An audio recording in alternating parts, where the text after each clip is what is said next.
നമസ്കാരം. കേരളം ജനവിധി എഴുതാൻ ഇനി ദിവസങ്ങൾ മാത്രമേ അവശേഷിക്കുന്നുള്ളൂ. ശക്തമായ മത്സരം നടക്കുന്ന മണ്ഡലങ്ങളിലൂടെയാണ് വോട്ട് ടോക്കിന്റെ സഞ്ചാരം. ഇന്ന് വോട്ട് ടോക്ക് അമ്പലപ്പുഴയിലേക്കാണ്. അമ്പലപ്പുഴയിലെ രാഷ്ട്രീയ കാലാവസ്ഥയിലുണ്ടായ വിസ്മയകരമായ മാറ്റങ്ങളെ രാഷ്ട്രീയ കേരളം ഉറ്റുനോക്കുകയാണ്. ഇടതുപക്ഷ മനസ്സുള്ള വിപ്ലവ പാരമ്പര്യമുള്ള അമ്പലപ്പുഴയുടെ രാഷ്ട്രീയം അങ്ങനെ ഒരു ചെറിയ സമയം കൊണ്ട് പറഞ്ഞു തീരുന്ന ഒന്നല്ല.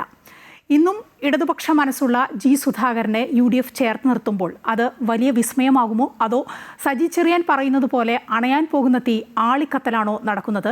മുഖ്യമന്ത്രി അവകാശപ്പെടുന്നത് പോലെ സുധാകരൻ ഫാക്ടർ LDFന് തിരിച്ചടിയാവാതെ പോകാൻ സാധ്യതയുണ്ടോ? പരിശോധിക്കാം.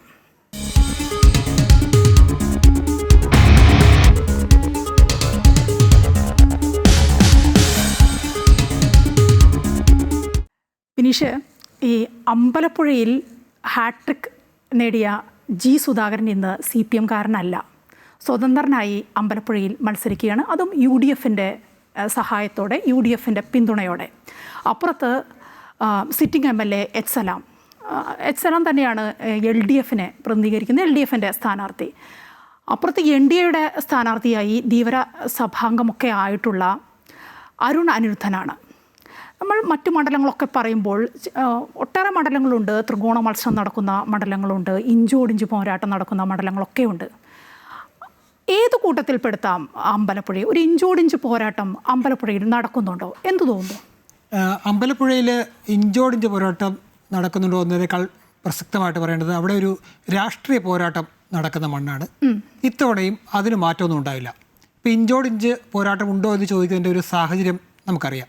അത് ജി സുധാകരൻ ഇടതുനിന്ന് വലത്തേക്ക് മാറി മത്സരിക്കുന്ന ഒരു സാഹചര്യത്തിലാണ് അവിടെ ഒരു മത്സരം ഇഞ്ചോടിഞ്ചാകുമോ എന്നൊരു ചോദ്യം തന്നെ ഉയരുന്നത്. അതിന് മറ്റൊരു കാരണം മായ നേരത്തെ സൂചിപ്പിച്ചതുപോലെ 3 തവണ തുടർച്ചയായി അമ്പലപ്പുഴ മണ്ഡലത്തെ പ്രതിനിധീകരിച്ച സ്ഥാനാർത്ഥിയാണ്, വിജയിച്ച ആളാണ് ജി സുധാകരൻ. കഴിഞ്ഞ തവണ ജി സുധാകരന് സീറ്റ് ലഭിച്ചില്ല, അദ്ദേഹത്തെ മാറ്റി നിർത്തി. ആ സമയത്ത് ജി സുധാകരൻ ഫാക്ടർ ആ മണ്ഡലത്തിൽ വളരെയധികം ശക്തമായി. അതുകൊണ്ട് തന്നെ ജി സുധാകരൻ 23,000 വോട്ടിന് അവസാന തെരഞ്ഞെടുപ്പിൽ വിജയിക്കുമ്പോൾ ജി സുധാകരന് ശേഷമുണ്ടാകുന്ന തെരഞ്ഞെടുപ്പിൽ എച്ച് സലാം മത്സരിക്കുമ്പോൾ അവിടെ ഇടതുമുന്നണിയുടെ ഭൂരിപക്ഷം 23,000-ൽ നിന്ന് 11,000-ആയി. അതുകൊണ്ട് പകുതിയിൽ താഴെ ഭൂരിപക്ഷം കുറയുന്ന ഒരു സാഹചര്യം അവിടെ ഉണ്ടായിട്ടുണ്ട്. അപ്പം അവിടെ ജി സുധാകരൻ ഫാക്ടർ കഴിഞ്ഞ തെരഞ്ഞെടുപ്പിൽ തന്നെ ഉണ്ടായിരുന്നു. കാരണം ജി സുധാകരൻ ഇടഞ്ഞു നിൽക്കുകയായിരുന്നു. അപ്പോൾ അത്തരം പ്രശ്നങ്ങളെല്ലാം അവിടെ നിലനിൽക്കുന്ന ഒരു സാഹചര്യം കഴിഞ്ഞ തെരഞ്ഞെടുപ്പിലുണ്ടായിരുന്നു. ഈ തെരഞ്ഞെടുപ്പിൽ ജി സുധാകരൻ ഇടതുമുന്നണിയെ പൂർണ്ണമായും ഉപേക്ഷിച്ചിട്ട് UDFൻ്റെ ഒരു പിന്തുണയോടുകൂടി അവിടെ സ്വതന്ത്രനായി മത്സരിക്കുന്നതാണ്.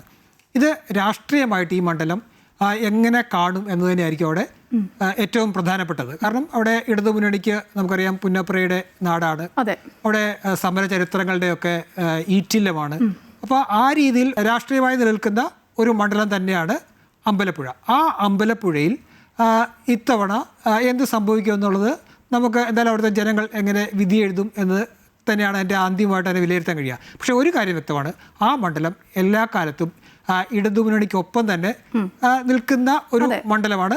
എന്നാൽ അവിടെ കോൺഗ്രസിന് ജയിക്കാൻ ഒരിക്കലും പറ്റില്ല എന്നൊന്നും വിശ്വസിക്കാൻ പറ്റില്ല. കഴിഞ്ഞ തവണ ആലപ്പുഴയിലെ 5 മണ്ഡലങ്ങളിലും അല്ലേ LDF തന്നെയാണ് വിജയിച്ചതും. അതെ, ആലപ്പുഴയിലെ 5 നിയമസഭാ മണ്ഡലങ്ങളിലും കഴിഞ്ഞ തവണ ഇടതുമുന്നണിയാണ് ജയിച്ചത്. ഇടതുമുന്നണി അങ്ങനെ സ്ഥിരമായി തന്നെ ആലപ്പുഴ ജില്ലയെ തന്നെ ഒപ്പം നിർത്തുന്ന ഒരു മണ്ഡലമാണ്. പക്ഷേ ഇപ്പം ചെറിയ മാറ്റങ്ങളൊക്കെ അവിടെ ഉണ്ടായിട്ടുണ്ട്.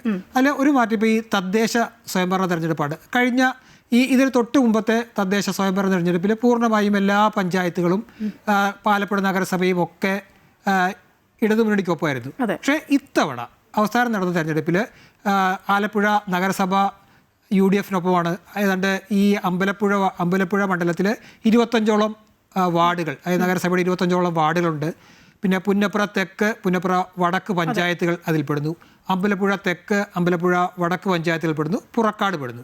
ഇതിൽ തദ്ദേശത്തിൽ BJP വോട്ട് ശതമാനം കൂട്ടിയിട്ടുമുണ്ട്. ഉണ്ട്. കാരണം കഴിഞ്ഞ തവണ അനിൽ ആന്റണി മത്സരിക്കുമ്പോഴും 22,000 വോട്ടുകളാണ് കിട്ടിയെങ്കിൽ ഈ തദ്ദേശ സ്വയംഭരണ തെരഞ്ഞെടുപ്പിൻ്റെ വോട്ടെടുത്താൽ അത് 22,000 28,000-ആയി. അത് പതിവുള്ളതല്ല. കഴിഞ്ഞ തദ്ദേശ തെരഞ്ഞെടുപ്പിൽ BJPക്ക് 22,000 വോട്ട് കിട്ടുമ്പോൾ 44,000 വോട്ടാണ് UDFന് കിട്ടിയത്. LDFിൻ്റെ പക്ഷേ 48,000 വോട്ട് അവിടെയുണ്ട്, ഒന്നാം സ്ഥാനത്തുണ്ട്. പക്ഷേ അവർക്ക് പുന്നപ്ര തെക്ക് പഞ്ചായത്ത് നഷ്ടപ്പെട്ടു, പുറക്കാട് പഞ്ചായത്ത് നഷ്ടപ്പെട്ടു, അതുപോലെ ആലപ്പുഴ നഗരസഭയും നഷ്ടപ്പെട്ടു. പക്ഷേ അമ്പലപ്പുഴ 2 പഞ്ചായത്തുകളും നിലനിർത്താനും കഴിഞ്ഞു. അങ്ങനെ UDF ചെറിയതായി ഈ തദ്ദേശ സ്വയംഭരണ തെരഞ്ഞെടുപ്പിൽ ഒരു സാന്നിധ്യം, ശക്തമായൊരു സാന്നിധ്യം അല്ലെങ്കിൽ ഉണ്ട് എന്ന് പറയുന്ന ഒരു സാഹചര്യത്തിലാണ് ഈ തെരഞ്ഞെടുപ്പ് നടക്കുന്നത്. പക്ഷേ അവിടെ സ്ഥാനാർത്ഥിയായി വരുന്നത് ഇടതുമുന്നണിക്കൊപ്പം കഴിഞ്ഞ പതിറ്റാണ്ടുകളായി ഇടതുമുന്നണിക്കൊപ്പം നിന്ന ജി സുധാകരൻ ആണ്. ആ ജി സുധാകരൻ എന്തായാലും കോൺഗ്രസിലേക്ക് വന്നിട്ടില്ല, ഒരു സ്വതന്ത്ര സ്ഥാനാർത്ഥിയായിട്ടാണ് അവിടെ മത്സരിക്കുന്നത്. അങ്ങനെ നിൽക്കുമ്പോൾ അവിടെ ഈ UDF പൂർണ്ണമായും അവിടെ ഒരു അപ്രമാദിത്യം കിട്ടും എന്നൊന്നും പറയാവുന്ന ഒരു മണ്ഡലമല്ല രാഷ്ട്രീയപരമായിട്ട്. പക്ഷേ ഈ UDF കാലാകാലങ്ങളായി ശ്രമിക്കുന്നുണ്ട് വിപ്ലവ വീര്യമുള്ള അമ്പലപ്പുഴയിൽ എങ്ങനെ കയറിപ്പറ്റണം എന്ന് നോക്കി ഓരോ തെരഞ്ഞെടുപ്പ് കാലത്തും വലിയ ശ്രമങ്ങളൊക്കെ നടത്താറുണ്ട്. അവർക്ക് കിട്ടിയ വലിയൊരു പിടിവള്ളി തന്നെയല്ലേ ജി സുധാകരൻ എന്ന് പറയുന്നത്. അത് അവരുടെ ഒരു സ്വപ്ന സാക്ഷാത്കാരമായിട്ടാണ് ഇപ്പോൾ അത് നോക്കുന്നത്. അത്തരത്തിലാണ് പ്രചരണം നടക്കുന്നത്. എല്ലാ പിന്തുണയും നൽകി ജി സുധാകരന്. അതുകൊണ്ടാണ് ഒരു സംശയം. അമ്പലപ്പുഴ മണ്ഡലം എന്ന് പറയുന്നത് ഇടതുമുന്നണിക്കൊപ്പം വന്ന മണ്ഡലമാണെന്നൊക്കെ നമ്മൾ പറഞ്ഞു. അവിടെ കോൺഗ്രസിന് പോരാടാൻ കഴിയാത്ത മണ്ഡലമൊന്നുമല്ല, നമുക്കറിയാം. പക്ഷേ കോൺഗ്രസ് മത്സരിക്കുമ്പോൾ കിട്ടുന്ന ഒരു പിന്തുണ ഈ ചരിത്രത്തിൽ നമ്മൾ പുറകോട്ട് പോയാലും ഒരിക്കലും UDF ഘടകകക്ഷികൾ മത്സരിക്കുമ്പോൾ കിട്ടുന്നില്ല. കാരണം കഴിഞ്ഞ തവണ ലിജു മത്സരിച്ചപ്പോഴാണ് ഭൂരിപക്ഷം വളരെ കുറഞ്ഞത്. കാരണം 11,000 ആക്കി ആ വ്യത്യാസം ചുരുക്കാൻ കഴിഞ്ഞു. കാരണം അതിന് തൊട്ട് മുമ്പത്തെ തെരഞ്ഞെടുപ്പിൽ അവിടെ മത്സരിക്കുന്നത് JDU ആണ്. അപ്പം ജി സുധാകരൻ്റെ ഭൂരിപക്ഷം 23,000 ജി സുധാകരൻ ആദ്യമായിട്ട് അവിടെ വിജയിക്കുമ്പോൾ അവിടുത്തെ UDF സ്ഥാനാർത്ഥി DIC ആണ്. അപ്പോഴും വൻപം ഭൂരിപക്ഷത്തോടു കൂടിയാണ് ജി സുധാകരൻ തെരഞ്ഞെടുക്കപ്പെടുന്നത്. അതിന് തൊട്ട് മുമ്പത്തെ തെരഞ്ഞെടുപ്പിൽ ജി സുധാകരൻ അവിടെ പരാജയപ്പെട്ട മണ്ഡലം കൂടിയാണ്. അപ്പം ആ പരാജയപ്പെട്ടിടത്തു നിന്ന് വമ്പം ഭൂരിപക്ഷമായി ജി സുധാകരൻ തിരിച്ചു വരുന്നു. തുടർച്ചയായി 3 തവണ അവിടെ മണ്ഡലം നിലനിർത്തുന്നു. ജി സുധാകരൻ്റെ ഇതിനു മുമ്പ്, അതായത് LDF നിന്ന് മത്സരിച്ച അവസാന വട്ടം പോലും 23,000 വോട്ടിൻ്റെ ഭൂരിപക്ഷം ഉണ്ടാക്കുന്നു. അതിനുശേഷം സലാം വരുമ്പോൾ ആ ഭൂരിപക്ഷം അവിടെ കുറഞ്ഞതിൽ 2 ഘടകങ്ങളുണ്ട്. ആ ഭൂരിപക്ഷം കുറഞ്ഞതാണല്ലോ സുധാകരനും പാർട്ടിയും തമ്മിലുള്ള ഇത്ര വലിയ ഒരു ചർച്ചയിലേക്കും പ്രശ്നങ്ങളിലേക്കും ഒക്കെ പോകാൻ കാരണമായി. നമുക്കറിയാം 2021 തെരഞ്ഞെടുപ്പിന് മുന്നോടിയായി തന്നെ തുടങ്ങിയതാണ് അത്. സുധാകരന് സീറ്റ് നൽകുന്നില്ല, സലാം വരുന്നു, സലാം വിജയിക്കുന്നു, പക്ഷേ ഭൂരിപക്ഷം കുറയുന്നു. അത് സുധാകരനൊപ്പമുള്ളവരും കൊടുത്ത പണിയാണ് എന്നാണ് അന്ന് പറഞ്ഞത്. അങ്ങനെയായിരുന്നു പരാതി വന്നത്. അങ്ങനെയാണല്ലോ എളമരം കരീം കമ്മീഷനെയൊക്കെ വെക്കുന്നത്, പാർട്ടി ഒരു അന്വേഷണത്തിലേക്കൊക്കെ പോകുന്നത്. ആ അന്വേഷണത്തിലും തെളിഞ്ഞത്, ആ കമ്മീഷനും പറഞ്ഞത് സുധാകരനെ തന്നെയാണ് കുറ്റപ്പെടുത്തിയത്. സുധാകരന് താക്കീത് വരെ വന്നതാണെന്ന്. അതെ, അത് തന്നെയാണ് ഒരുപക്ഷെ ഇടതുപക്ഷത്തിൻ്റെ അവിടുത്തെ പ്രതീക്ഷയും. കാരണം കഴിഞ്ഞ തെരഞ്ഞെടുപ്പിൽ ഈ ഭൂരിപക്ഷം കുറയാൻ 2 കാരണങ്ങളുണ്ട്. അതിൽ ഒന്ന് എന്ന് പറയുന്നത് കോൺഗ്രസിൻ്റെ ഒരു ശക്തനായ സ്ഥാനാർത്ഥി അവിടെ മത്സരിക്കുന്നു, ലിജു മത്സരിക്കുന്നു. രണ്ടാമത് ജി സുധാകരൻ ഇടഞ്ഞു നിൽക്കുന്നു. ജി സുധാകരനെ കൊണ്ട് അവിടുന്ന് LDF എത്രമാത്രം ക്ഷീണം ഉണ്ടാക്കാൻ കഴിയുമോ അതെല്ലാം വ്യക്തിപരമായി ജി സുധാകരൻ ഉണ്ടാക്കി. അങ്ങനെ ജി സുധാകരൻ പാർട്ടിക്കെതിരെ നിന്നു എന്ന് CPM നടത്തിയ അന്വേഷണത്തിൽ തന്നെ ബോധ്യപ്പെട്ടതാണ്. അതായത് സുധാകരൻ ഫാക്ടർ കഴിഞ്ഞ തെരഞ്ഞെടുപ്പിൽ തന്നെ അമ്പലപ്പുഴയിൽ ഉണ്ടായിരുന്നു എന്നുള്ളത് വ്യക്തമാണ്. അപ്പോൾ സുധാകരന് ഇടതുമുന്നണിയിൽ നിന്ന് അടർത്തിയെടുക്കാൻ കഴിയുന്ന അത്രയും വോട്ടുകൾ കഴിഞ്ഞ തെരഞ്ഞെടുപ്പിൽ സുധാകരൻ അടർത്തിയെടുത്തു എന്ന് വിശ്വസിക്കുന്നു LDF. അവർ നടത്തിയ അല്ലെങ്കിൽ CPM നടത്തിയ അന്വേഷണത്തിൽ തെളിഞ്ഞതും അതുതന്നെയാണ്. ആ ഒരു സാഹചര്യത്തിലാണ് ഇപ്പം അടുത്ത തെരഞ്ഞെടുപ്പ് വരുന്നത്.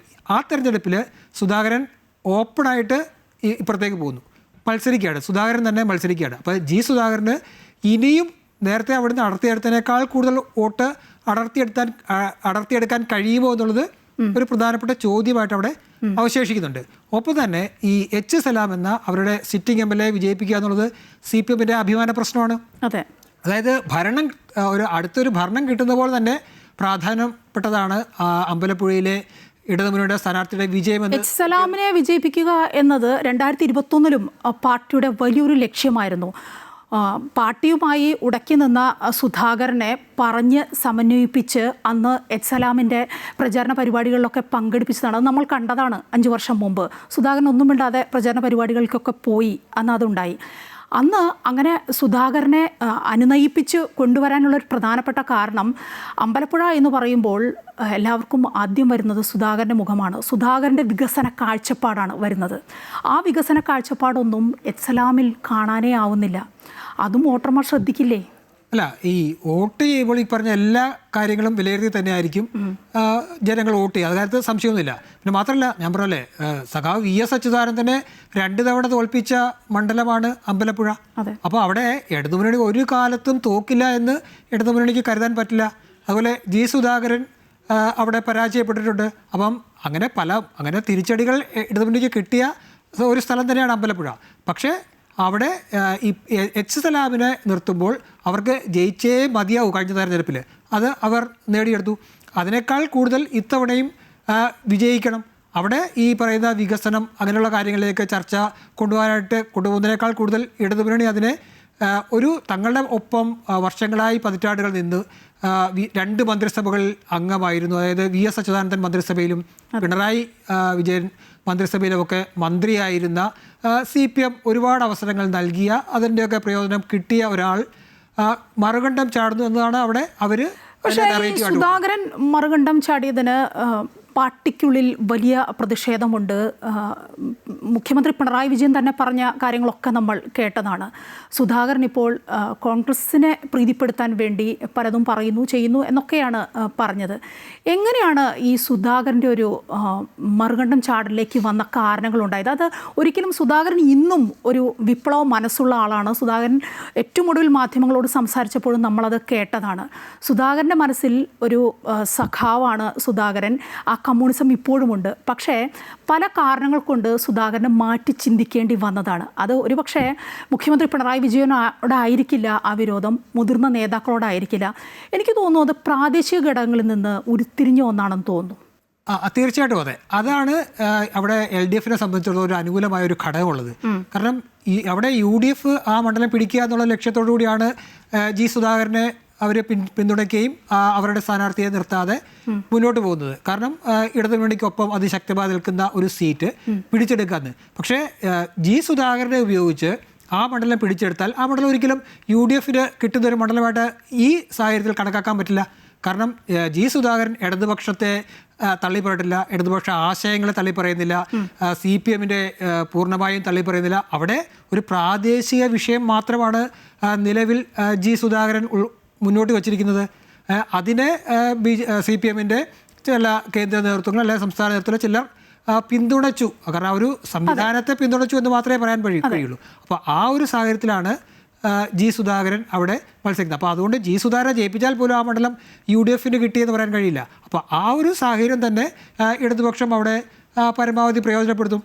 മാത്രമല്ല ഈ സുധാകരനെ തെരഞ്ഞെടുപ്പിൽ നിന്ന് മാറ്റി നിർത്തി. കാരണം അത് CPM ഒരു തലമുറ മാറ്റത്തിൻ്റെ ഭാഗമായിട്ട് തന്നെ മാറ്റിയതാണെന്ന് നമുക്ക് പറയേണ്ടി വരും. കാരണം തോമസ് ഐസക്കിനെ മാറ്റി നിർത്തി, അതുപോലെ AK ബാലനെ മാറ്റി നിർത്തി. അങ്ങനെ ഒരു മുതിർന്ന കുറേ നേതാക്കന്മാരെ, അതായത് പലതവണ മത്സരിക്കുകയും പലതവണ വിജയിക്കുകയും ചെയ്ത ആ മുതിർന്ന നേതാക്കളെയൊക്കെ CPM മാറ്റിയിട്ട് ഒരു പുതിയ നിരയെ CPM കഴിഞ്ഞ തവണ അവതരിപ്പിച്ചു.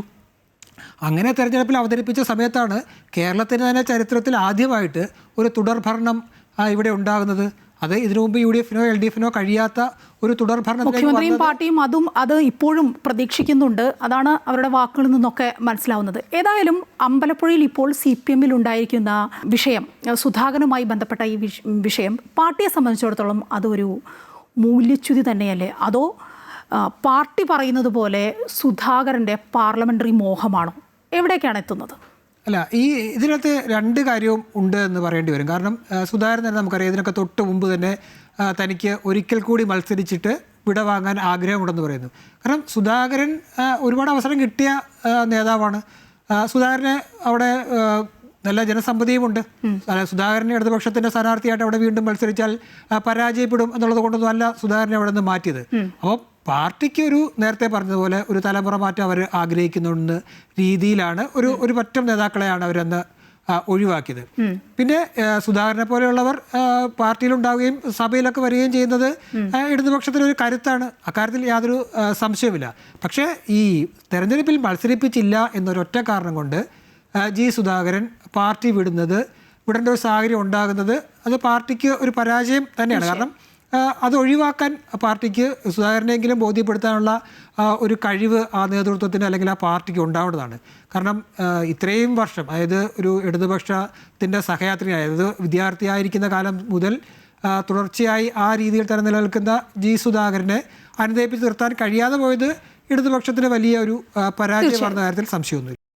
ഏതായാലും അമ്പലപ്പുഴയിലെ ജനങ്ങൾ ഇത്തവണ ആരെ ചേർത്ത് പിടിച്ചാലും അത് ചരിത്രമാണ്. സുധാകരനാണ് ജനം കൈകൊടുക്കുന്നത് എങ്കിൽ അത് CPMന്റെ മൂല്യച്യുതിയാണെന്ന് പറയേണ്ടി വരും. അങ്ങനെയല്ല, H സലാമിനാണ് ജനം കൈകൊടുക്കുന്നത് എങ്കിൽ അത് വേറൊരു തലത്തിലേക്ക് പോകുമെന്ന കാര്യവും ഉറപ്പാണ്. കാത്തിരിക്കാം. മറ്റൊരു മണ്ഡലത്തിൻ്റെ വിശേഷങ്ങളുമായി വോട്ട് ടോക്കിലൂടെ വീണ്ടും കാണാം. നമസ്കാരം.